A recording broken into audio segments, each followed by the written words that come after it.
Well, hey there, y'all. I'm Spiral, and welcome on back to my channel. We are actually in the tavern that we finished building last episode, and it's still probably one of my favorite builds in this entire area. It's just the perfect atmosphere for a good old-fashioned tavern. Anyway, we had so much fun with all of the crazy, cool, and intense builds we did last episode, but we're going to do something a little bit different with this episode.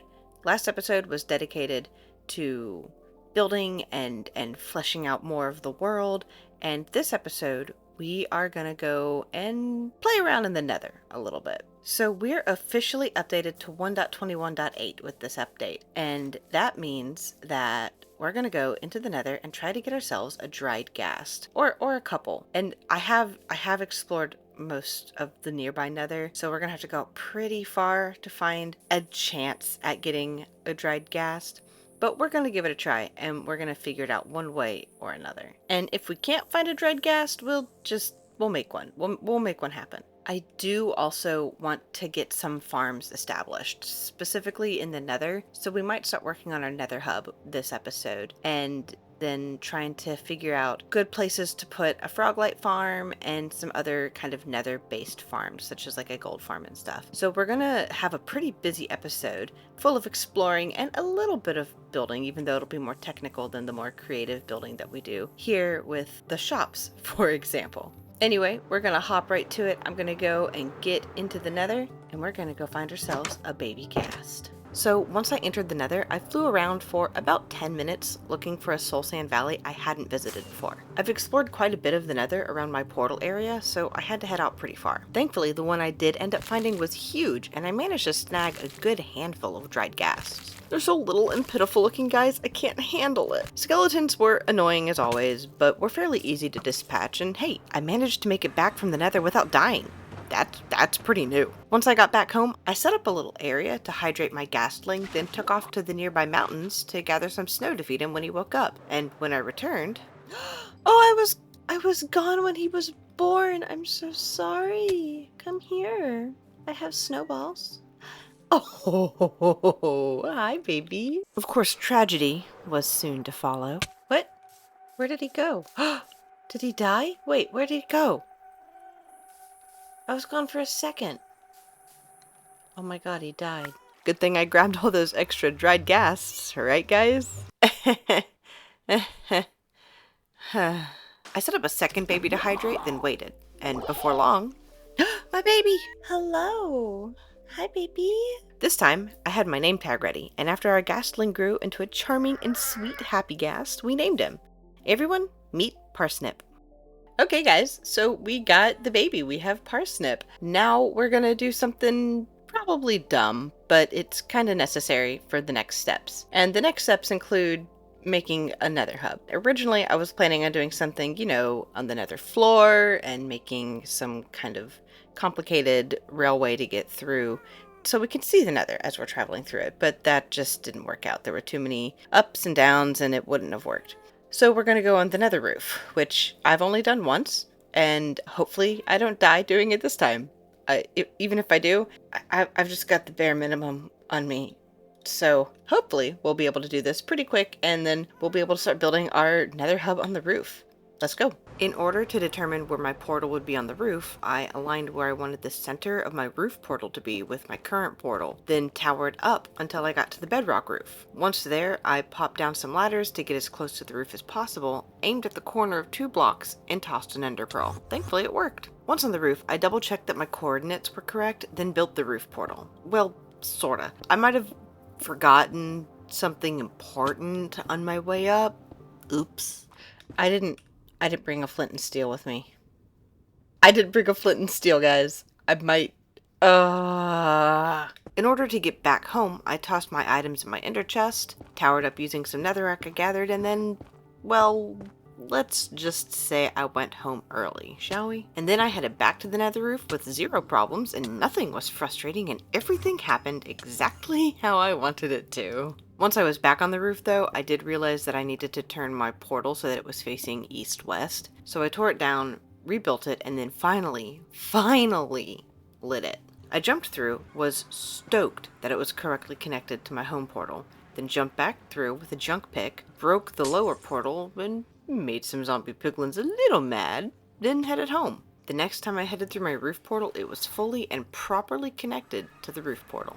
Yes! Yes, we got it. Okay. This is so exciting though. We have the nether portal on the nether roof officially. Ignore the giant death pillar. So now we're going to go and collect the resources we need to build our nether hub. I'm so excited. I have never built a nether hub before. So let's go grab some materials that we need for it, and then let's build this thing. So after heading back home, I needed to get back into the nether, so I made another nether portal a couple hundred blocks away to get back. Listen, I know it's dumb and I'll figure out a fix for it later. I then spent the next 2-ish hours collecting quartz. After that, it was a couple more hours of collecting and crafting the rest of the materials, and then trapdoors. I needed a stack and some change of fully oxidized trapdoors. I set out a load on top of the mountain, built myself a little safety box, and then went AFK for a couple hours while I grabbed dinner. So tell me why when I get back it isn't all fully oxidized? Anyway, I set out about 2 more stacks of the things to oxidize over time so I wouldn't have to suffer this way again in the future. Okie dokes, that was a lot of resource gathering, but hey, we got pretty much everything we need. And everything we need is just tucked away in these 4 shulker boxes, which is great. So we've got a lot of this, and a lot of that, and a lot of this, and some of that. But what we are missing is a few frog lights. So before we even set up the nether hub, I want to go and make a quick little frog light farm as well. It isn't going to be quick because I have to go get frogs and tadpoles, and we know how that goes. So let's go get some frogs and some materials for the frog light farm. Frankly, I'm not going to show the collection of items that I got for the farm. Pretty much all of it was in my chest room anyway, with one exception. What I didn't have handy, however, were frogs. Or tadpoles, to be more specific. I set off to find some and flew for, I kid you not, 45 minutes before I finally found a stupid swamp. Yo, this world generation is cool. Wait. From there, finding the frogs was a breeze, and I spent about 3 in-game days breeding frogs until I had a whopping 30 tadpoles. I took 10 tadpoles to each of the appropriate biomes to get the different colored frogs, and then dragged their silly little butts into the nether and got ready to build the Froglight farm. Alrighty guys, we are on our way with our 30 frogs to where the basalt delta is that's somewhat nearby to build our Froglight farm. So let's get over there and then I'll show you guys what we're going to be building. So in these shulkers here, we have all of the supplies that we need to build our Froglight farm. Now I'm following a tutorial on how to make this Froglight farm, and I've actually altered it a little bit because the tutorial was not 100% working, but I have it to a place where it is working now. So we're going to go ahead and get started working on the Froglight farm, and hopefully it won't take too long, and then we can go build the nether hub. So the farm design I'm using here is by Avomance. I'll link it down in the description. It's a super simple design and works incredibly well, for the most part. There was some oddness in the original design that kept the frogs from moving around. I guess they didn't have much room, so they just stayed put, so the rates were pretty abysmal. I ended up adjusting the design a bit to give the frogs a full block to move around instead of a half block, and that seemed to fix it. From there, it's all pretty straightforward. We've got the iron golem lure to bring the magma cubes to the center, the powdered snow to shrink the large and medium magma cubes to the smallest size, and the froggies to eat them. And look at that, speed build is done. Don't you love a simple, efficient design? Alrighty, and here we have it, our pretty, simple, easy, quick to throw together Froglight farm. The hardest part about this was getting the dumb frogs that are in there. And we've got way up there, you can't see it because it's made of glass to keep things from spawning on it, but I have an AFK platform way up there because the magma slimes won't spawn in unless, you're far enough away. But here it is from the top. So the slimes will spawn on those stone platforms. They'll try to go kill our iron golem here, and then they'll get stuck down here. The frogs will eat the little ones, and then the powdered snow will kill anything bigger so that everything shrinks down to the right size. So we are going to AFK here for a little bit, and then when we're done, we'll go and make our nether hub. It'll be easy peasy. I'll see you guys at the hub. Alright, and welcome back to the nether hub, or what is going to very shortly be the nether hub. We have our frog lights, we have all of our supplies, and we're ready to get going. Before we get started, here is all of the supplies that we've got for the nether hub. So there's clearly a theme going on here. Let's get started.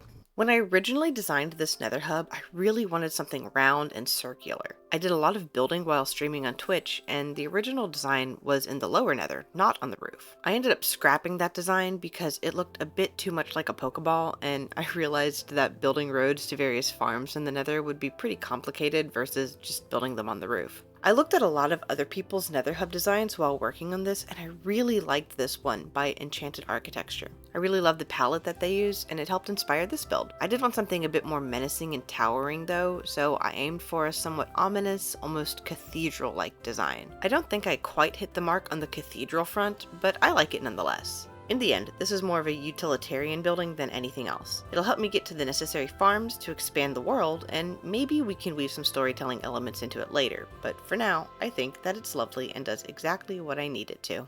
Alright guys, there it is, our nether hub, and it is looking spooky and dark and creepy, almost, maybe not creepy, but it is spooky and dark, and I love it. I think it came out really well. I really like this color combo. So inside is pretty basic. I'd like to fill it out later, but I'm not quite sure what to fill it out with. But we have these different ice paths that lead off in the cardinal directions. We have spawn-proofed them with these buttons to keep, mobs from spawning on them. So this place is pretty much completely spawn-proof. There might be like a couple blocks like way up top, but everything that matters is spawn-proofed, which is great. Our new Froglight farm is over in that direction. So I'm actually gonna come out the back over here and make a path out from here towards the Froglight farm that way. So we're going to come out and kind of curve a little bit. And we're going to go and get all the way to wherever the Froglight farm is back that way.